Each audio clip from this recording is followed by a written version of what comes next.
సుమన్ టీవీలో మీ business promotions కోసం ఈ కింది నెంబర్ను సంప్రదించగలరు.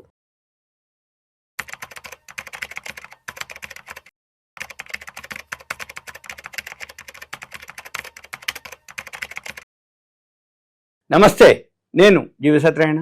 ఇప్పుడు ఈ ఎపిసోడ్లో అపార్ట్మెంట్లు ఏవైతే ఉన్నాయో మెయింటెనెన్స్లు కడుతూ ఉంటారు. ఈ మెయింటెనెన్స్లు అపార్ట్మెంట్ని బట్టి, అపార్ట్మెంట్ సైజుని బట్టి, మన యొక్క విల్లానా, అపార్ట్మెంటా, అపార్ట్మెంట్లో ఎస్ఎఫ్టీ 3 BHKనా 2 BHKనా, దాన్ని బట్టి మెయింటెనెన్స్ ఏదైతే ఉందో దాన్ని బట్టి అయితే ఈ మెయింటెనెన్స్ ఏదైతే ఉందో 7,500 కనుక మనం అపార్ట్మెంట్ మెయింటెనెన్స్ కనుక దాటితే 18% GST కట్టాల్సి వస్తుంది అనేది అనౌన్స్మెంట్ జరగడం జరిగింది.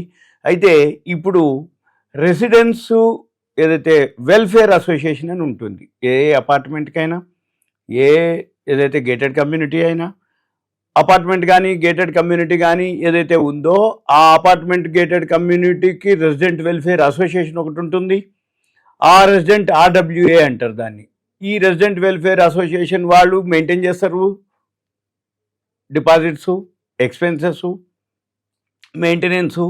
అంటే ఏంది, కరెంట్ బిల్లు, లిఫ్ట్ మెయింటెనెన్స్ అనుకోండి, ఏఎంసీలు యాన్యువల్ మెయింటెనెన్స్లు అనుకోండి, శాలరీసు, ఏది సెక్యూరిటీ శాలరీసు, ఇవి పవర్ బిల్లు అంటే కామన్ కరెంట్ బిల్లు, మెయింటెనెన్స్లు, రిపేర్లు, వీటన్నిటికి సంబంధించిన ఏదైతే ఉందో అసోసియేషన్ వాళ్ళు ఒక కమిటీ ఉంటుంది. President, vice president, secretary, treasurer, ఇట్లా మామూలుగా వీళ్ళందరూ ఏదైతే ఉందో అవన్నీ లెక్కలు రాయటం జరుగుతుంది. ఆ ఖర్చులు ఇవన్నీ పెడతారు. అవన్నీ ఏదైతే ఉన్నాయో అవి షేరింగ్ చేసి ప్రతి అపార్ట్మెంట్కి అనుకోండి, ఫ్లాట్ అనుకోండి, ఇంత పడుతుంది వాళ్ళ ఎస్ఎఫ్టీ క్యాల్కులేషన్ చేస్తారు.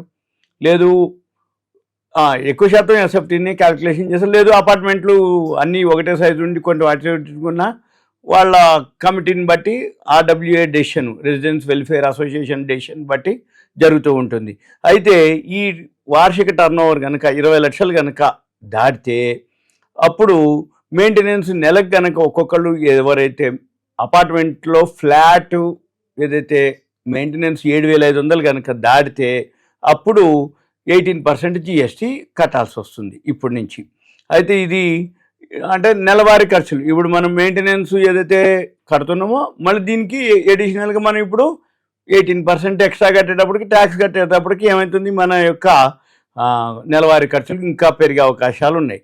అయితే జనరల్గా ఏంటంటే ఏదైతే రెసిడెన్స్ వెల్ఫేర్ అసోసియేషను వార్షిక అంటే యాన్యువల్ టర్నోవర్ ఏదైతే ఉందో అది 20 లక్షలు దాటిన తర్వాత పర్సనల్గా, ఇండివిజువల్గా ఏదైతే మెయింటెనెన్స్ ఉందో అది కనుక 7,500 కనుక దాటితే 18% కట్టాల్సి వస్తుంది అని న్యూ ఇండియా ఎక్స్ప్రెస్ అనౌన్స్ చేయడం జరిగింది, నివేదించడం జరిగింది. అయితే జనవరి 2018లో జరిగినటువంటి 25వ సమావేశంలో అంటే GST కౌన్సిల్, RWAలు అంటే రెసిడెన్స్ వెల్ఫేర్ అసోసియేషన్లు మరియు హౌసింగ్ సొసైటీలకి ప్రయోజనం చేకూర్చడం కోసం నెలకు అప్పుడు ప్రారంభం 5,000 నుంచి 7,500కి మినహాయింపు ఇవ్వడం జరిగింది. ఇప్పుడు ఆ మినహాయింపు పరిమితి పెంచిండ్రు. ఇప్పుడు మళ్ళీ 7,500 కనుక దాటితే 18% మనము GST పే చేయాలి. అయితే ఉదాహరణకి ఎలా ఉందో చూద్దాము. సపోజు ఒక అపార్ట్మెంట్లో ఒక ఫ్లాటుకి ఒక అతను 8,000 కనుక పే చేస్తుండే అనుకోండి, అప్పుడు ఏమవుతుంది, వాళ్ళ యొక్క అపార్ట్మెంట్ మెయింటెనెన్స్ 20 లక్షలు దాటిపోతుంది వార్షిక టర్నోవర్ యాన్యువల్.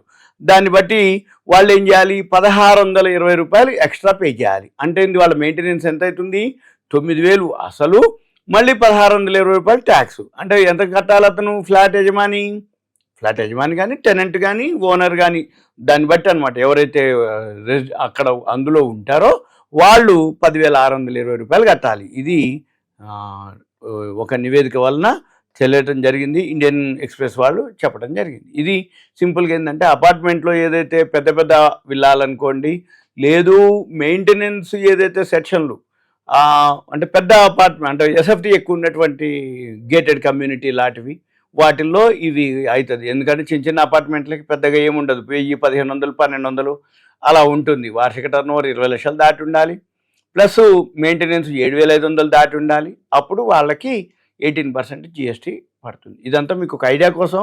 అపార్ట్మెంట్లో ఎవరైతే ఉంటారో గేటెడ్ కమ్యూనిటీ కానీ అట్లా వాళ్ళకే ఎక్కువ ఉంటుంది. అది ఐడియా కోసం తప్ప ఇది వేరే అనేది లేదు. ఓకే, థ్యాంక్ యూ, సెలవు.